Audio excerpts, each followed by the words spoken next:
Thoughts on Captain America Brave New World's cinema score? Well, I think I'll chime in on the movie's reception in general. So as of this moment, it has a 51% on Rotten Tomatoes. So the critic score for this movie is the third lowest in MCU history, only ahead of Quantumania and Eternals. And then last night we got the Cinemascore. Cinemascore is a poll of audience members leaving the theater on opening day. This is not an online poll or anything like that that can be rigged. These are actual people leaving the theater that bought a ticket for the movie, and it received a B-. Your first thought might be, B- isn't good, but that's still, that's still good. A B- isn't a bad score. No. A B- is a disastrous cinema score for a Marvel movie. A B- is the lowest cinema score a Marvel movie has ever received. You have to keep in mind, this is opening day crowd. These are the people that went, I want to go see Captain America Brave New World.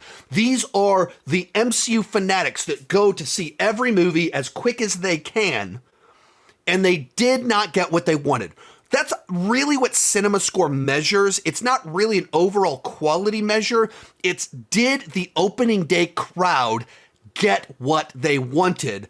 And with this film, worse than Marvel's, worse than Quantumania, worse than Iron Man 2, whatever bad Marvel movie you want to bring up, worst of all of them, opening day crowd were disappointed by Brave New World. So trying to figure out what on earth do we make of all of this? Because if you actually talk to people online, it seems like most people are kind of right in the middle.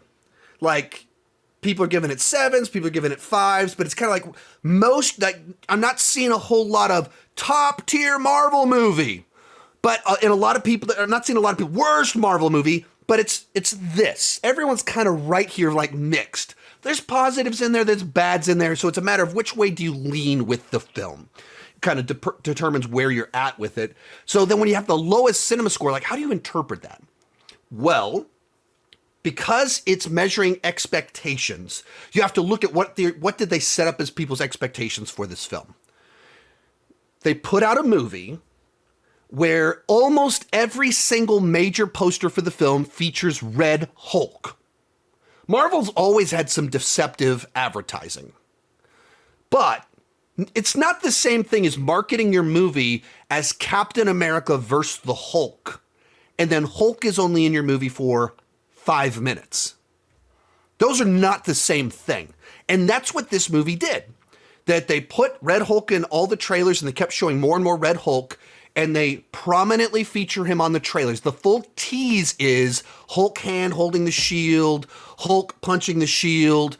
That is how they sold tickets to this movie. So naturally, probably not terribly surprising, a bunch of people went to go see the movie and they went, wait a minute, it was like a sequel to The Incredible Hulk, but there's almost no Hulk in it. And beyond that, it's a movie that most everyone would said, it's okay, it's fine. And whether you say that means you lean positive saying it's fine or you lean negative saying it's fine, that's where most people are it's fine, it's messy, but it's fine, it's entertaining enough. I kind of dug it, or I didn't really like it, but there's some stuff in there I liked. Everyone's doing that, but also you're where was Hulk? Why was the Hulk in it so little if you're going to put Hulk all over the posters?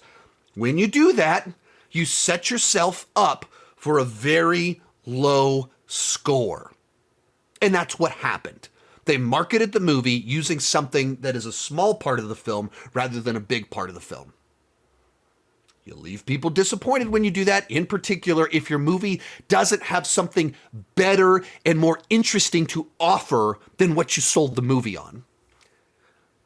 And beyond that, you look at the critic score, and I think a lot of what's kind of going on also with these movies is that people used to leave Marvel movies so excited for the next film and feeling like you're part of this big, gigantic, the shared universe, and we're building towards something. And the shared universe as a whole lifted everything up. And now, because we don't feel that anymore, because the main storyline is so fragmented and all over the place, it doesn't feel like we're moving towards a specific target, kind of pulls it down in certain ways. But also, you're just watching a mediocre film in a vacuum, in isolation. And you're not evaluated in light of this bigger, exciting franchise. When you just look at it on its own merits and you're like, oh yeah, it was kind of choppy, the villain was kind of weird, there wasn't as much Red Hulk as I wanted, you're more likely to be disappointed. And I think that's what you see in the cinema score and even the critics score of just a lot of people being like, I mean, it's not awful, but I just don't feel what I used to feel watching these movies. Most of these clips are pulled from my Patreon live streams. I do about 6 live streams every single month. For $2 per month, $20 per year, you can get access to all the exclusive videos and live streams. For $5 per month, you get your name on my end card. At the top tier, you get a 30-minute video chat with me each month. The link down below in the description has more information.